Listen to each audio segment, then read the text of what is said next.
It's all because of God that, everything, all of this has happened. The sun sets outside Broken Arrow's Willow Creek mansion. But inside, the excitement is rising. And I didn't think we would find a bride and groom. And it all started with these flowers. She was going to throw all the flowers away, and I was like, you can't just throw all these beautiful flowers away. And I was like, I know it's going to make me absolutely sick to my stomach. Megan, a Muskogee flower shop owner, had an idea after a photo shoot. And then she was like, no, we should find somebody that wants to get married in the next day or two. And I was like, seriously? She's like, yeah, you should post something about that. The post went up offering a free wedding in just 2 days. Whenever I went to my Facebook app, it was the very first thing I seen. And Carissa thought it was hilarious. I sent it to him as a joke. She kind of sent it to me laughing, so I sent it back, do it. Groom Tyler kidding, of course. When she texted me yesterday, I was like, you're kidding. But it was too late. Just 24 hours later, Carissa's bridal suite buzzing. It was actually set up for September of last year, and we postponed it for this year. Reflecting on a trying year that left her handcrafted wedding dress sitting in her mother's closet, waiting indefinitely. I don't even think it'll sink in until later. For the day Tyler could finally see it.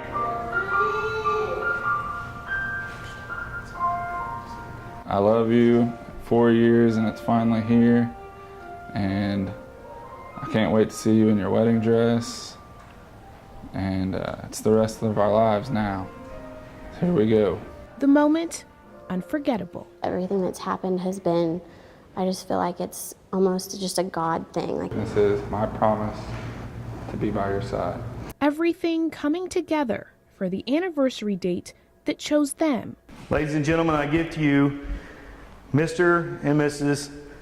Tyler Alexander. The day planned in a day they'll never forget.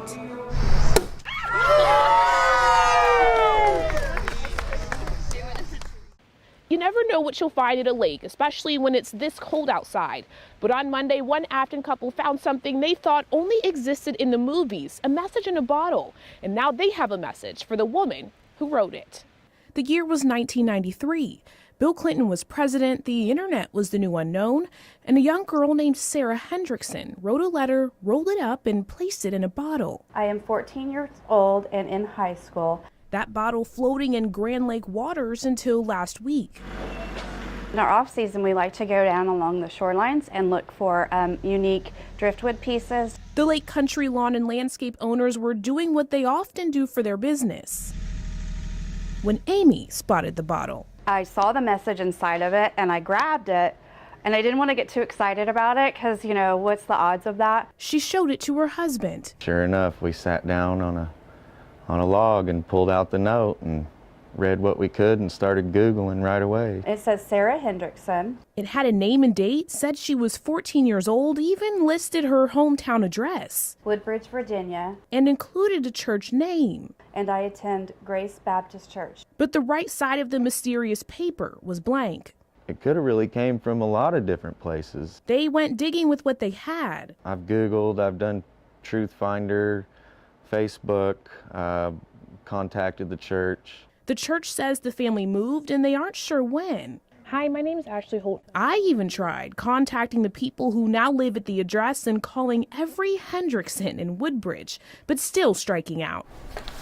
For now, Amy keeps it carefully rolled up in a plastic bag, but they're not putting their goal on a shelf just yet. I hope that she reaches out to me. I think I would even travel to get it to her, wherever she might be, just to see her face. Determined to cross Sarah's path as this bottle once did. I'm so excited to just hand it back to her, and I want to know her whole story, like how did it get here? In the end, to make a young girl's journey come full circle.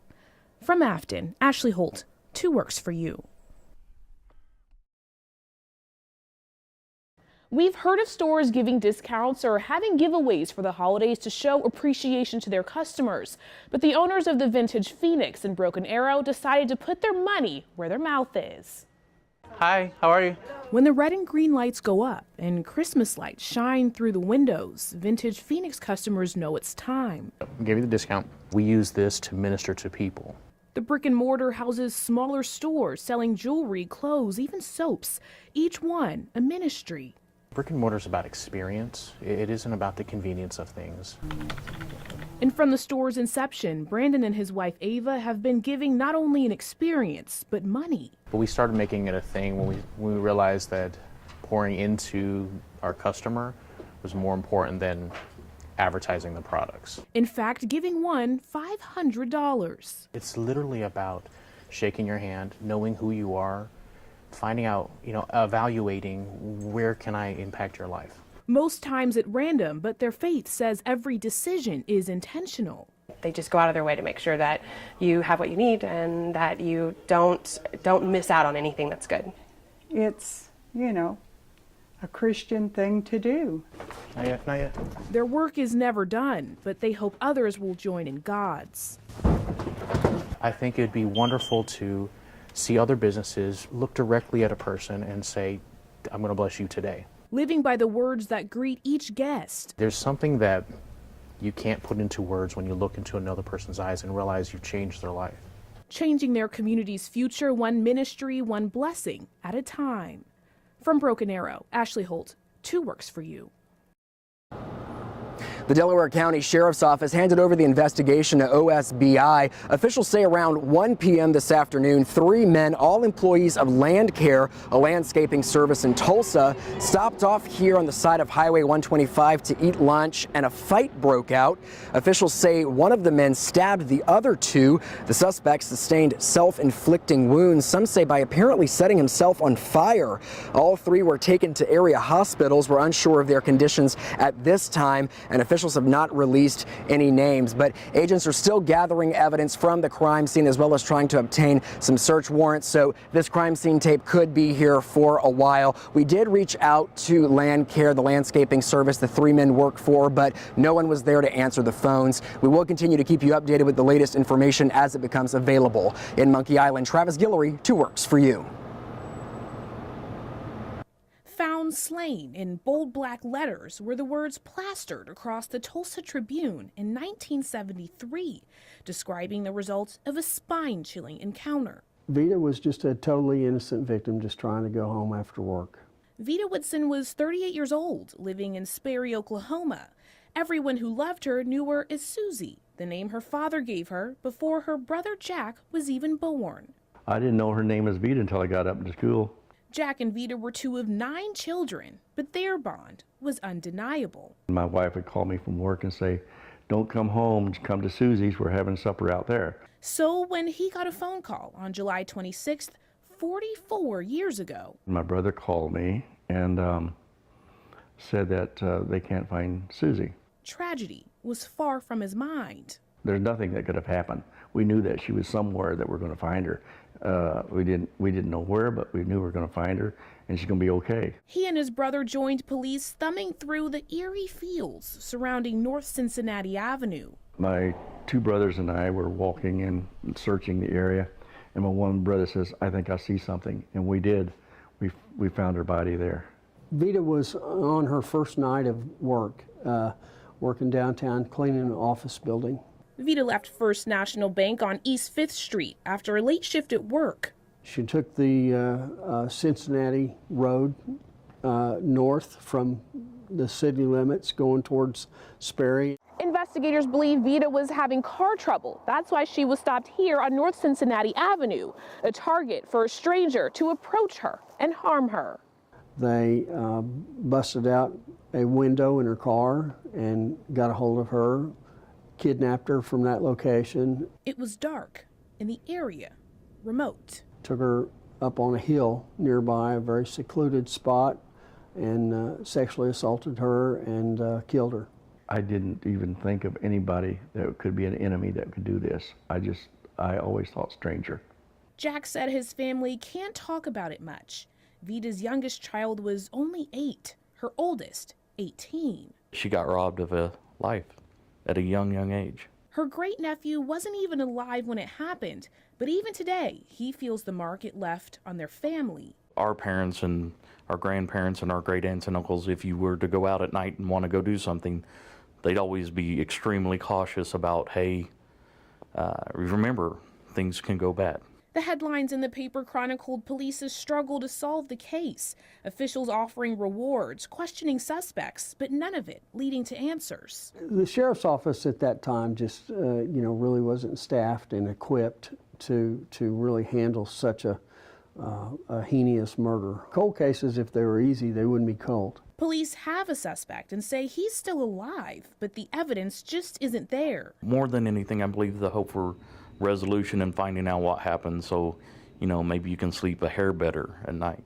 That's 72 Christmas. That was her last Christmas. Jack keeps his sister alive with photos. Norma, Susie, and Bill. Remembering the outgoing, joyful sister that was stolen from him. I don't have a very forgiving heart when it comes to this.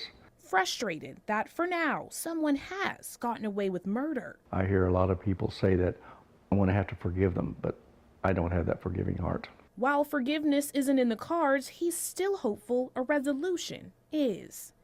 Ashley Holt, 2 Works for You.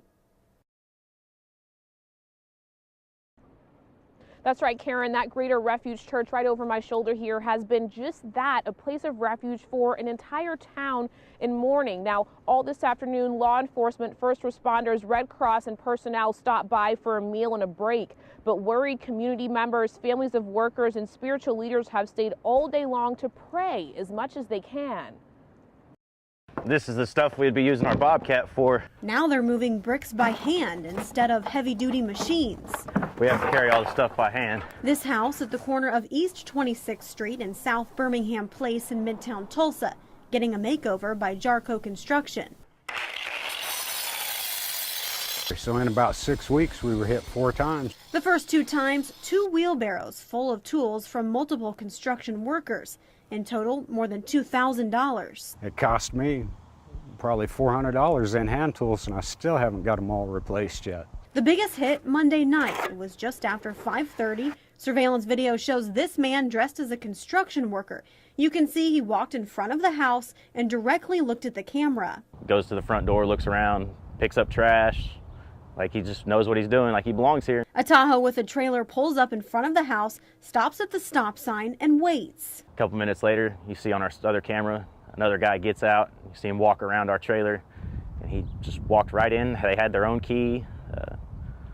They just hopped in, started it up, and took off. The key locked in a lockbox on site, but that didn't stop this guy. Jarco Construction subcontractor Aaron Crutchfield says the culprit had one of his own. They knew what they were doing, so they do this type of work. That Bobcat between $10,000 and $15,000. And it doesn't stop there. They took a flathead or a pry bar. They got underneath the bottom and at the top, and they managed to pry past those locks on it. Altogether, a major loss for the construction company. That's $20,000 out of his pocket. Maybe even more if they keep using their hands. I may not think it's perfect, but I think it's perfectly fine. William Franklin is an artist by trade, so when he saw the opportunity to create a flag for his hometown, he jumped at it. I guess they didn't choose that one.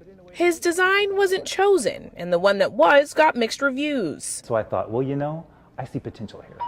He did what he does best and brought it to life. Just to kind of enhance the symbolism and to help people see what it meant. Today, his store receiving the first prints. I put in some old maps that I found. He laid them out for our interview, but when we stepped away for a few seconds, It'll pop. Yes, it'll pop. It'll glow. people noticed. Because it identifies Tulsa, Oklahoma. And took them straight to the register. I'm not going to stop people. But the old one still waves at city landmarks. Representatives for the city council explaining there's still a journey to adopting the new flag officially. First, the city attorney is working to draft an ordinance to go before the council. The council must pass a vote before the mayor approves it. Then the ordinance is published and goes into effect. Can I put that on my Facebook page? For now, the first two customers of Franklin's flag walk out with a renewed sense of Tulsa pride. Hopeful the rest of the city will adopt the flag into their hearts as they have.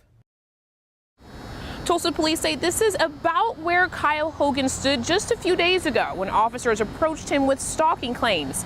And it's now also a place he's afraid to come near after speaking out. Kyle Hogan says he came here to this street corner a few days ago. Take a picture of the flag. He told me it was simply to take a picture of the Mingo Valley Police Division's flags soaring in the wind. But then he saw police lights. We're going to do a secondary report listing you as a stalker. There were some concerns about, him taking videos or just really being out there. But the Tulsa Police Department said what concerned them even more. This is the second time we've had you filming our building. It's actually the third. I want to tell you right up front, as police department, we have no problem with, citizens exercising their right to take videos, anything like that. Hogan admits those first 2 times. That was just, a kind of an experiment on my part, just to kind of see, what the reaction would be. But a reaction to the experiment he didn't expect. I've had a little bit of negative feedback from a good portion of Tulsa, I guess you could say. He spoke out about the incident, but says other stories got his side all wrong. He says he understands why officers approached him, but not how. I would say even as a police officer, it is concerning when you see that, sometimes that type of activity on maybe a continual basis from the same individual. Do you think that is a good enough reason to approach you the way they did? I do not. In retrospect, Hogan does say there's one part he would take back. Thank you, sir. You're dismissed. Scumbags! Scumbags! Saying the aftermath has him looking over his shoulder a little bit more. I want to make it very well known that it was not ill intent out here. Officer Ashley told me he's not aware of any further investigation into Kyle's actions. Kyle told me he does believe some of those officers do owe him an apology. When I asked him if he thought he would get one, he told me no. Reporting from Tulsa, Ashley Holt, 2 Works for You. It's not your average test. There's the English section, the math section, reading, and then science. And William Wong isn't an average 15-year-old. In fact, he's quite exceptional. Well, I play the piano. I also wall climb and swim in my free time. All great, except this humble teenager is leaving one thing out: his ACT score. After I took the ACT, I knew it was possible that I got 36, but I wasn't entirely sure, so I was pretty surprised. A perfect score, making William one of the youngest people ever to achieve such an accomplishment. I felt that it's not actually just a huge accomplishment, since it's just a standardized test. Like I said, William is modest. In fact, his mom says he hardly studied for the test at all. William didn't tell me. I asked William, have you got your score? But don't let that fool you. He's excited about what the score means for his future. I'm thinking about Harvard or MIT, but I'm not sure. William hopes to study math and science, his ultimate passions. But right now, there's other priorities, like getting his driver's license and finishing his homework. I'm in 5 AP classes and another pre-AP class, so I have a lot of homework every night. Maintaining that 4.3 GPA, a lot of work. But to William, it's all a part of his bigger plan. Probably invent a new piece of technology that would change lives. And much like his ACT score, that sounds perfect. In Tulsa, Corey Duke, 2 Works for You. Brian and Karen, good evening. We decided to measure the grass for ourselves just to see how tall it really is. After measuring it, we determined that it's a bit more than 3 feet tall. Through the weeds, it's still growing. Down a gravel road, sitting on a porch, a couple. In April, they told us that he probably had about a year left. Of 50 years. Watching him try to get his breath like that. Larry Stevens on oxygen 24/7. Just a huffing and a puffing until it catches up. After pulmonary fibrosis took over his lungs. As soon as I step out that door, it hits me. Breath gets shorter. By the time I walk to that car, I can't hardly breathe at all. Pollen, a key irritator. And the warmer it gets, the worse it gets. Stevens says from this field, which he used to manage. Well, I'd mow it every week at least. His doctor requesting in June that the grass be cut. Any attention would be greatly appreciated. The town attorney plans to send a letter to the property owner. If no response, a hearing could designate the property as a nuisance, then potentially mowed by the town. He don't want to go anywhere because it's so hard for him to go. Nana and Papa spending every minute together, enjoying time, hoping if the grass gets cut, they'll have a bit more. Reporting in Inola, Katie Wisely, 2 Works for You. Ryan Fiegel's mother says she knows her son is at peace, But his family can't be until they figure out how his body ended up here just last month. To think of his body out there in that drainage ditch and all alone. Did he suffer? Was he afraid? It makes me think of all those things. This creek is like ones we often pass by without a second thought.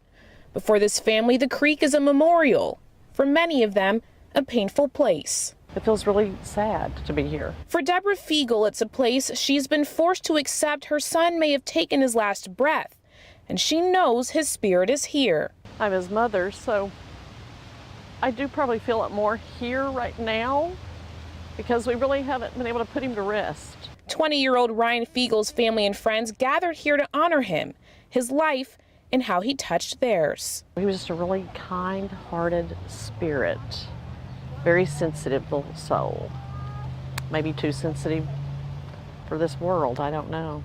The ceremony marked in purple, Ryan's favorite color, held right above where police found his body, the spot marked by a rock with his name, and the day planned by a perfect stranger. I want it to keep his story alive. This could have been anybody's child, and this is everybody's child.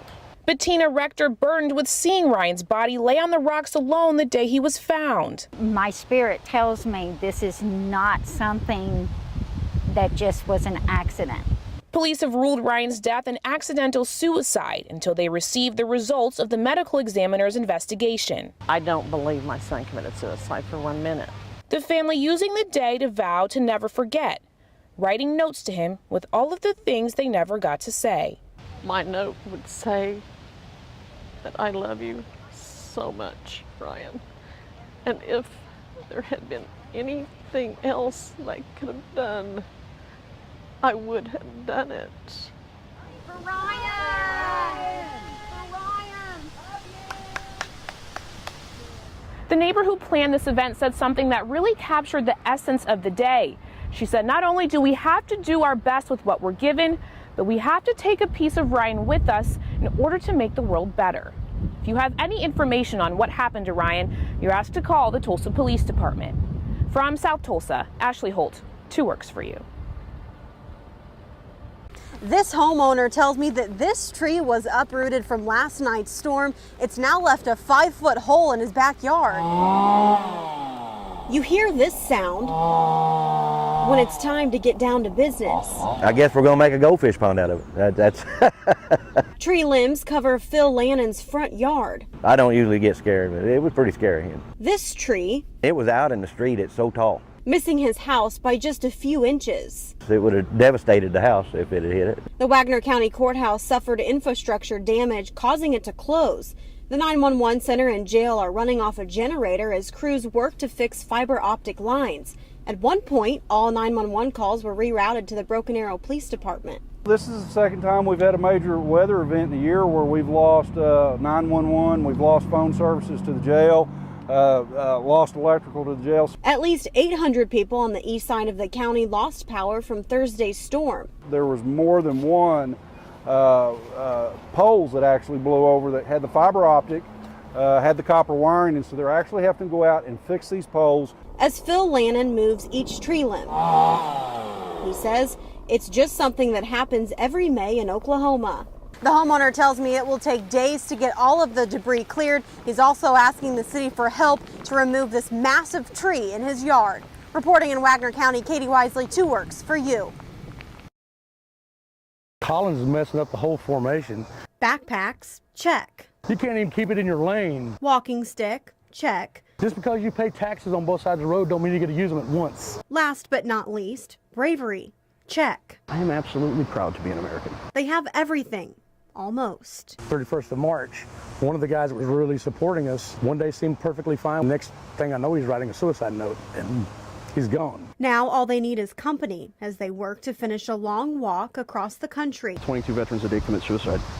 So our goal is to make it to Washington, D.C., cross country from coast to coast in 22 weeks. Crossing off each state as they go. I think we should cross. Up next, St. Louis and Route 66 leads to their destination. 10, 12 years ago, it was take a bullet for you. Now it's just you got to keep us alive. Jason Bebo, now an accountant, knows the struggle. One morning, you sit down eating breakfast with your guys in your squad. That afternoon, you're putting them in a body bag. That's why he decided to walk and has been for the last 2 weeks. It's like going home talking to your brother. Because once a team, always a team. We now do 22 to 25 miles a day and get 1 day off every 6 to 7 days. And together, follow my lead. They'll make it and maybe have a little fun. Now, y'all ready for the finale? On the way. In Tulsa, Katie Wisely, 2 Works for You.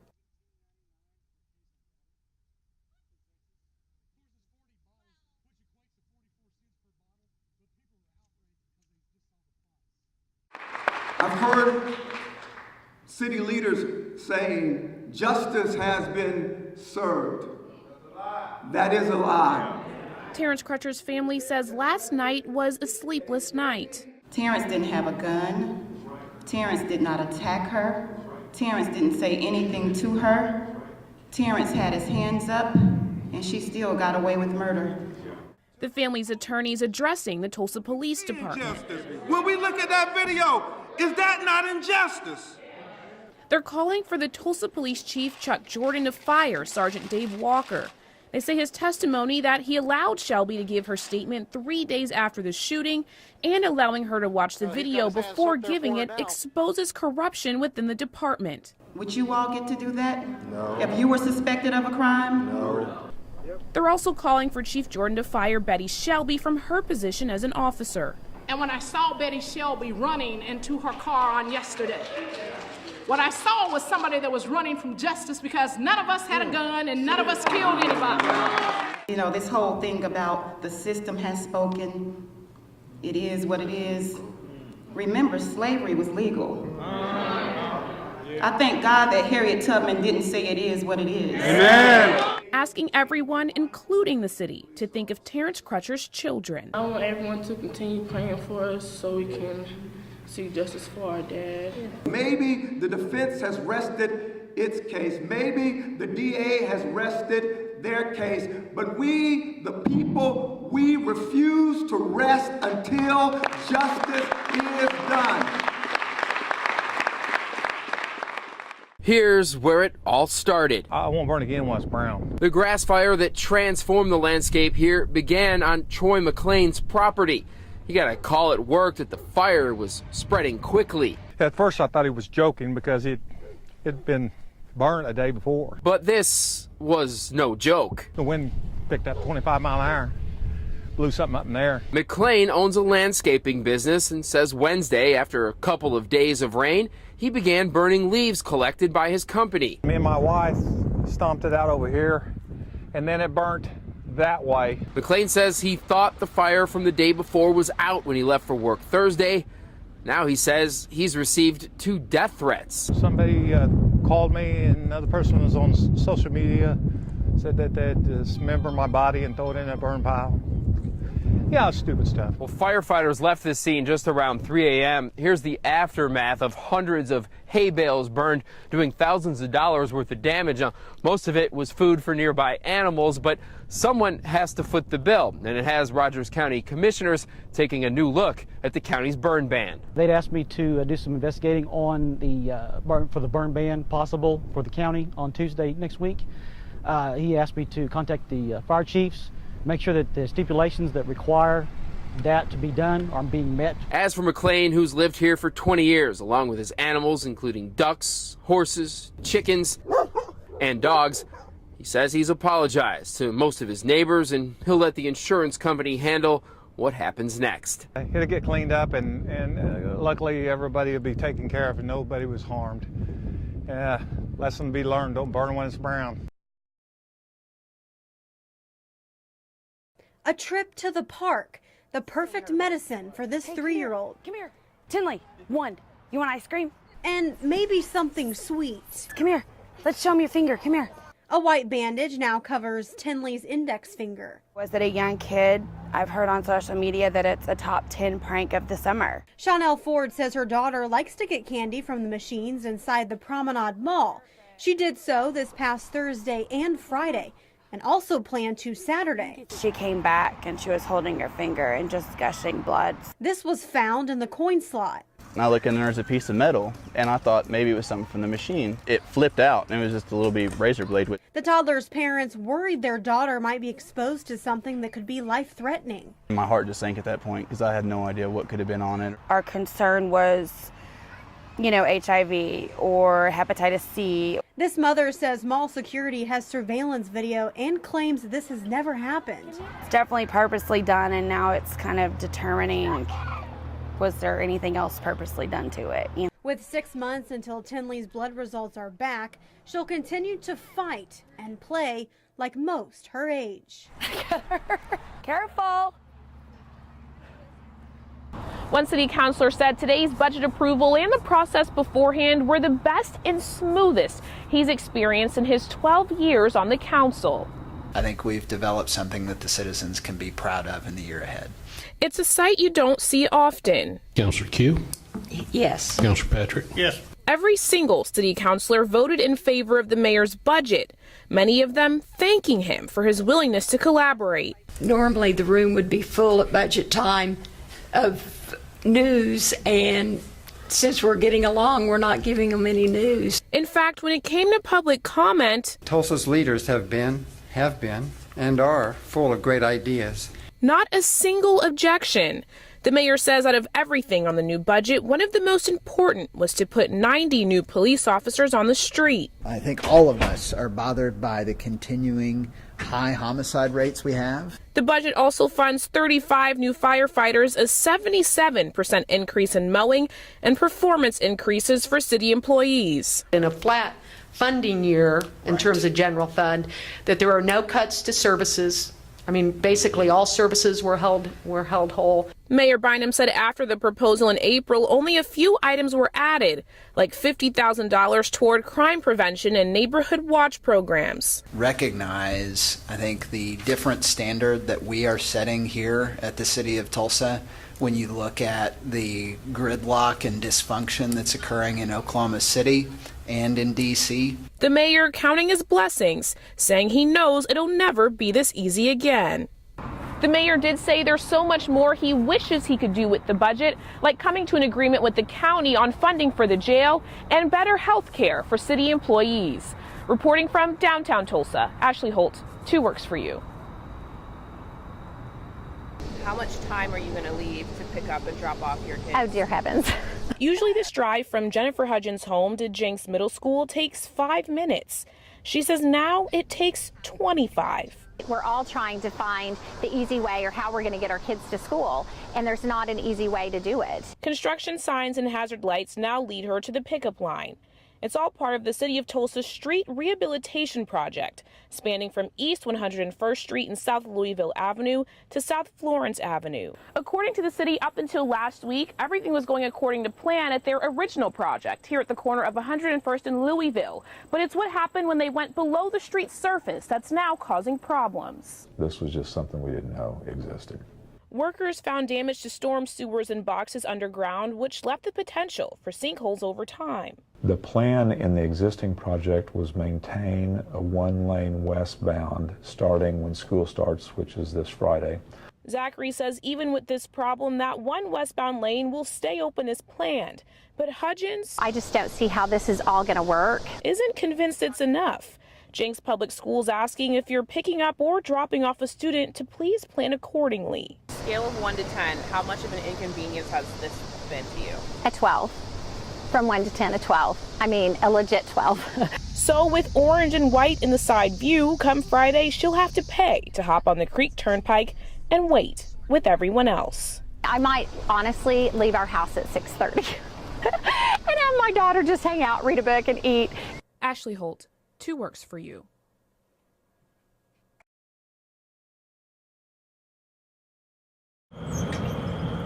Each piece is carefully molded and fired. All day long, it's like you're a balloon being blown up. And then you get here and you actually get to focus on that glass blowing and focus on that arc, and then it just releases that pressure. Justin Schultz's illness was crafted in a different fire, gunfire. The thing about PTSD is, you know, there's no medication that you can take for that, and it's actually one of the few disorders that actually gets worse in time and doesn't actually get better. He served his country for 10 years, multiple tours overseas, struggling to adapt to life back home when the tours ended. And there's some days I barely make it here in the nick of time. This is his medication. Just we're using these different size blocks, getting at that Q-tip shape, and it just makes it easy to work with. The motto here at Tulsa Glass Blowing School is hot is cold, good is bad, and always be turning. That element of danger, I think, kind of draws veterans because they're always kind of looking for that. The Tulsa Glass Blowing School offers a free 6-week class to veterans, one of 2 in the nation. Almost kind of like meditating. You've forgotten about everything else that's going on around you. Marine Corps veteran Matthew Engelbach comes twice a week. He says it helps ease his anxiety. When you walk away from it, you're ready to re-engage and kind of move on with life again for the next week. Both veterans fired with enthusiasm to create something new, and this glass fuels their passion. I mean, just really like in my soul, you know, it's just, I mean, it's really changed my outlook on life around. In Tulsa, Katie Wisely, 2 Works for You. Tonight, many parts in Tahlequah are experiencing high waters, including here in downtown at Tahlequah Creek. The storm has caused several water rescues today and many road closures. When Mother Nature strikes, it can sometimes cause a few problems. The city of Tahlequah alone got more than 6 inches of rain in just 12 hours, forcing city and state officials to block off roads. The high waters from the Illinois River spilling over Highway 10 and even washing away part of the road. The water had no place to go. It starts coming over the road and then starts eating away at the side of the road. A busy day for ODOT crews. We've had to go in and unclog the structure and start putting the embankment back in for the side of the road.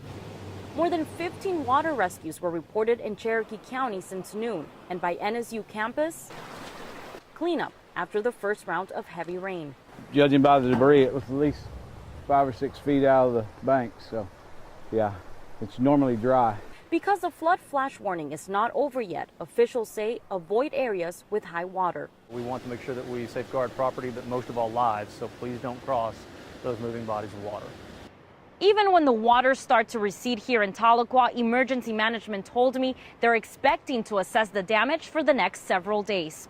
Reporting in Tahlequah, Giselle Puente, 2 Works for You. Medals, awards, photos, red, white, and blue. There's no mistaking this Ulaga home is the house of a veteran through and through. It was a source of pride within him that nobody could take away.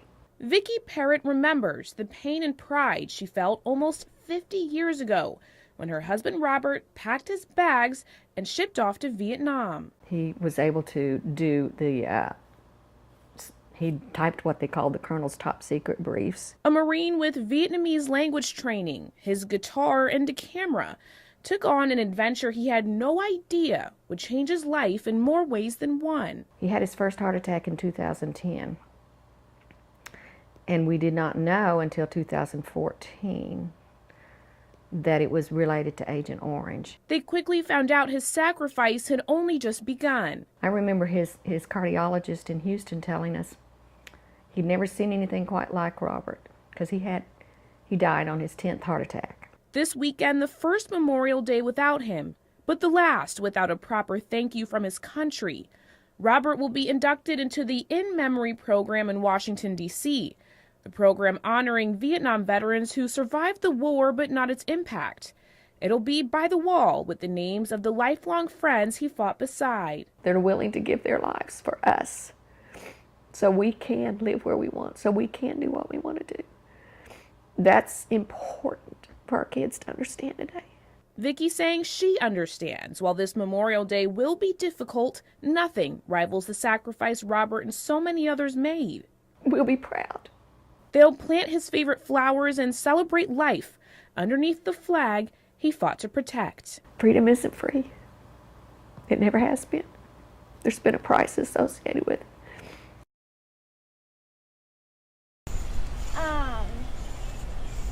A little girl with 2 perfect pigtails sits in her backyard drawing something in chalk. And it kind of sounds like Starla.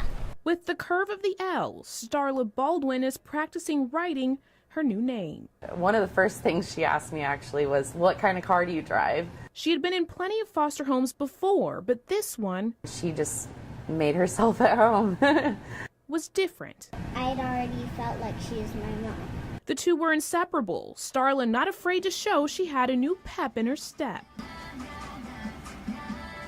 The more I felt like, you know, the universe put her in my life for a reason, and I feel like, you know, I was meant to be her mom. But after a few months, it was time for Brittany to make the decision little Starla had already made. Her caseworker would tell me, you know, she said that I think my mommy's gonna adopt me. Hey, guess what? What? I know when your adoption's gonna be. TFI Family Connections handled Starla's foster care. They currently have 167 kids in Tulsa alone who need homes. I truly believe that there is a home for every child. And of the criteria, the most important is an open heart. I like that she never quits, she cares about me, and she's sweet. And after a year of waiting, Starla and Brittany are ready to jump into a new life, one with many more Mother's Days, and drop jaws at Disneyland. But for today, Starla, with the bend of the W, is mastering the letters that all come together to spell her new beginning. Ask anyone walking these halls who the most positive force on the floor is. And I keep praying for you. They'll tell you it's Amy. I literally pray every morning that I can be a blessing to someone. But the joy in her eyes didn't come overnight. In fact, it was a routine colonoscopy in 2011 that flipped everything upside down. The doctors found stage 3 colon cancer. I pulled up my bootstraps and was ready to get after it, and so I could enjoy grandchildren someday. She cared for patients every day fighting this battle, but now it was her turn. You would never have recognized that, other than her physical appearance, that she was going through anything. Every day, Amy still came to work, missing only a day and a half. God knew I was going to get cancer, and he knew exactly where I needed to work. You're a fighter too. She never looked at her journey or shared that her journey was as big of a deal as the patients are going through. Through the pain, each hug meant a little bit more, and each part of life held new meaning. Having hair. I have naturally frizzy hair, and I never complain about my hair, whether it's a bad hair day or not. And I remember praying to God. I said, God, you're going to have to get me through 11 more chemo treatments. Faith was everything, and the only thing with the power to give her enough time to meet the grandchildren she had always prayed for. My cancer journey was actually turned out to be a victorious journey, that there was a rainbow at the end of my storm, and I give all the praise and glory to him. Now, walking into work almost 6 years later with a survivor's strength. You look at life so differently. Every day is a gift, ready to be opened every morning. It's like you've climbed the mountain, and the view at the top is spectacular. In Tulsa, Ashley Holt, 2 Works for You. This is really, to me, a diamond in the rough. Hidden behind quaint trees and a simple sign blowing in the wind is a community treasure. It's really breathtaking from the air. Westport Airport is small, but serves a big purpose to its community.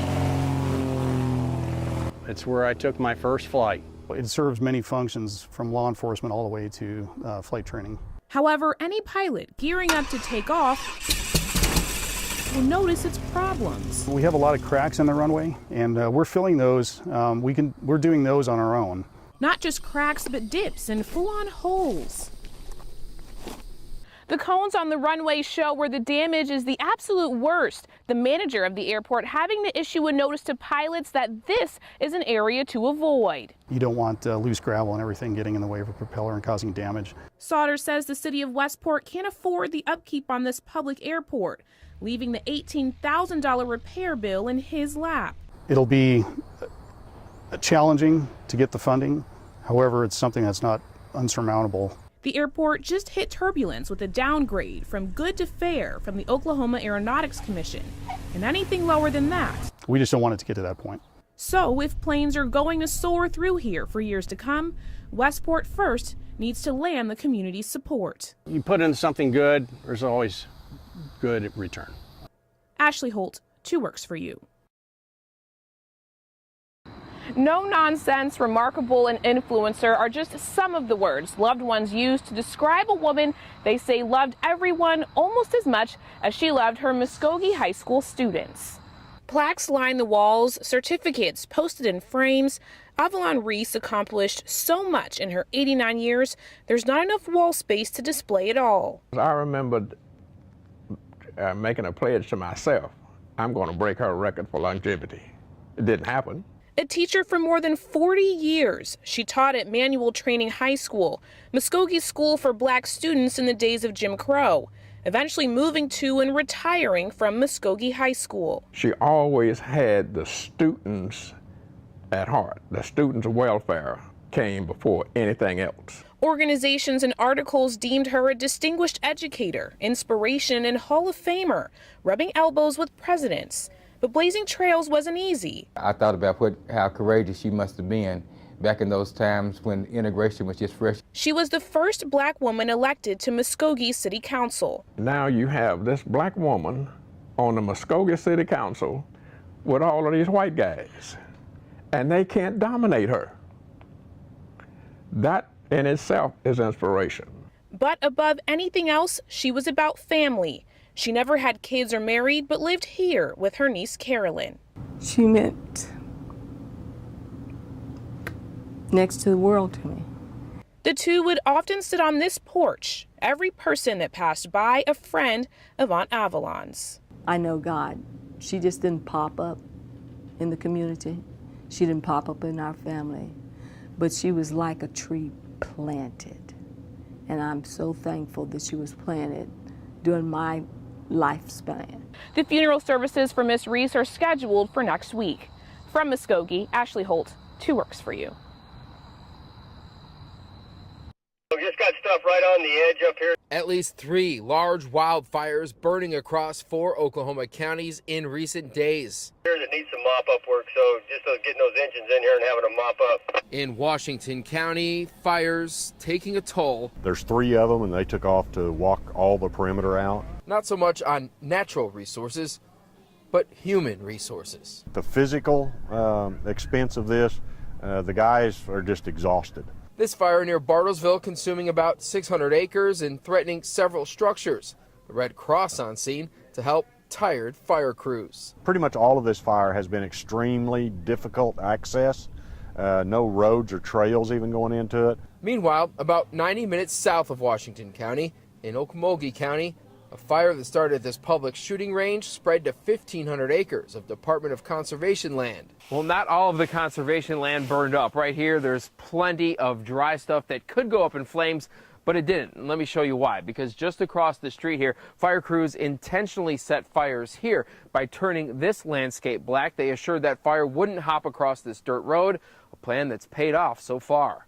And back in Washington County, Department of Forestry workers heading out on foot, optimistic the worst of this fire is now behind them. Radio communication's terrible here. Yes, they are. Lots of signs. Each one looks different, but they all have the same message. Yeah, it does very hurt me because it's kind of like what I am. 12-year-old Valeria Linares is of Mexican descent.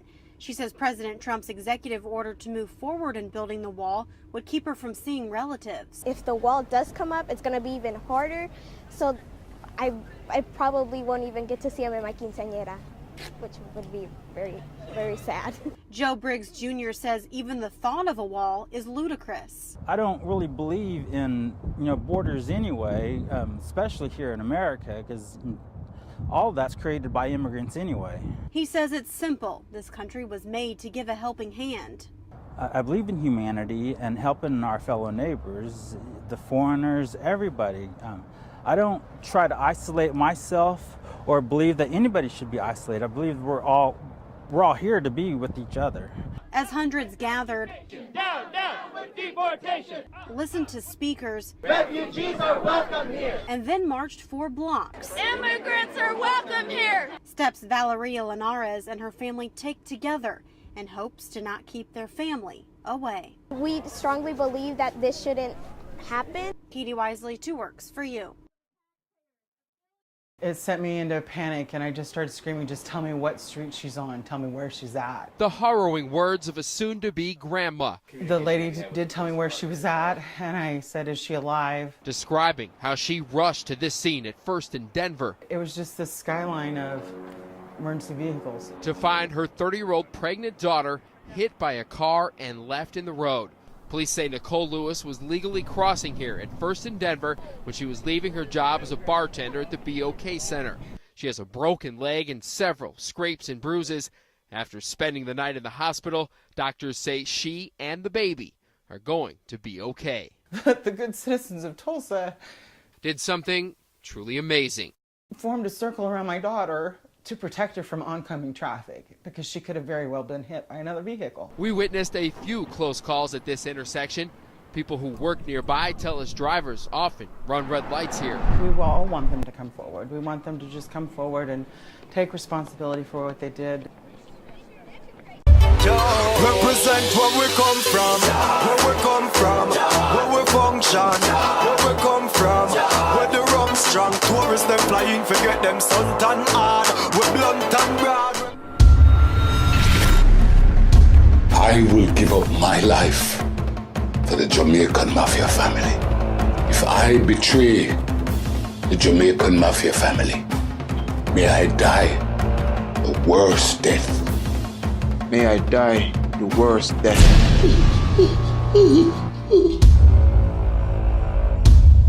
You remember anything yet? I want you to slaughter Joffin! Let me introduce myself to you. I'm me named Zuzu. Me I run the family now. If you think my father did cool, me frozen. You never heard of Awilo? He's a Nigerian gangster, and most people fear him. Go to these spots where the Jamaican Mafia hang out and get rid of the boy.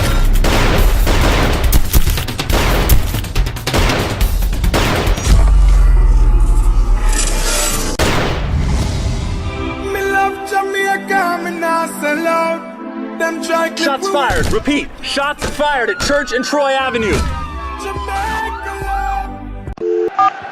Hawks climbing with a header. Welcome to Nightlife, guys. I'm your host, Ro. And I'm your host. On this week's show, Shaggy Longlist and viewers, we went live from the city with Protege. What going, bro? Yo, what's up, D-Mace? Not much, man. I'm just here chilling, thinking about going to the club in a little bit. Now forward. Oh, you going to the club?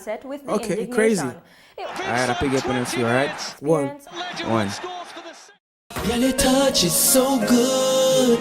Girl, your love is so good.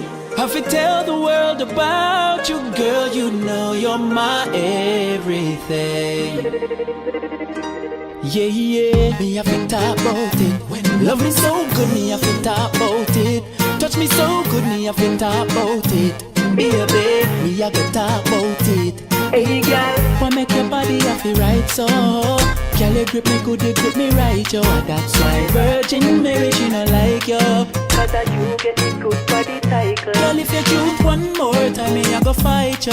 Put a hickey on your neck, so me mark you. And if me touch you on your belly, do not frighten. The last man we touch you, never love you, good fit tie you. God no, baby. Me say yeah, me and you fi make a baby. And that I know, baby. Me plus you equal 3. Right now, baby, me happy turn you now, me wanna know only what make you wine so. Hey girl, what make you wine so? I told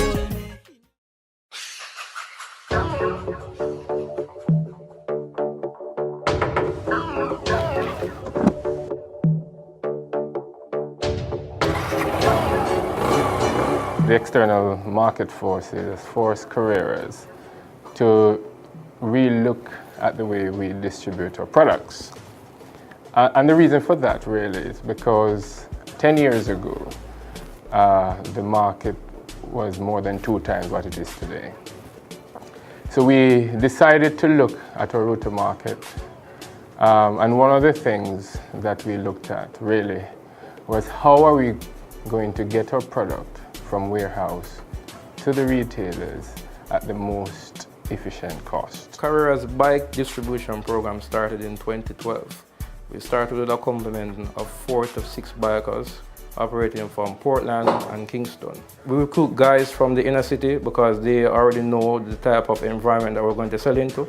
Because given the company's changing direction in how we distribute our products, we're focusing the consumption customer. So we recruit guys from that space and we train the guys out to basically go out there, hunt for the sale, improve customer relations with the company, and basically try to get a feedback from the customers that can enable the company to put in plans that can further develop the business into the next 10 to 15 years from now. I got this job. Actually, a man at the bank, she's now my supervisor, saw me with a helmet and asked me if I could ride, and I said yes, which I couldn't.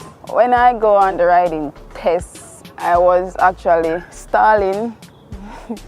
All the way I was stalling. When I go on the hill, they stopped me in the middle of the hill, and I didn't know how to go up the hill. I actually put my foot on the brake, and there it was, go right up the hill, and from that until now, I'm the best rider right now ever. It's a couple interviews, a couple tests, and from that, here am I now at Carriers. Most of the persons that are recruited in the program were from troubled backgrounds. That is a challenge, but it's a challenge that Carriers, as a company, is willing to take on, and we embrace it, and we are very proud of them. We are improving the unemployment statistics. I'm sure the minister would be very proud of that.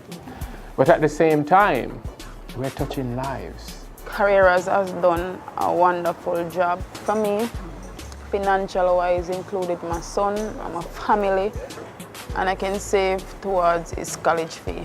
This job better my life a lot because I'm from the garrison and it take me away from the garrison, and by being here at Carriers every day, it does build a different impact in my life. It's not where you're from, it's where you're going.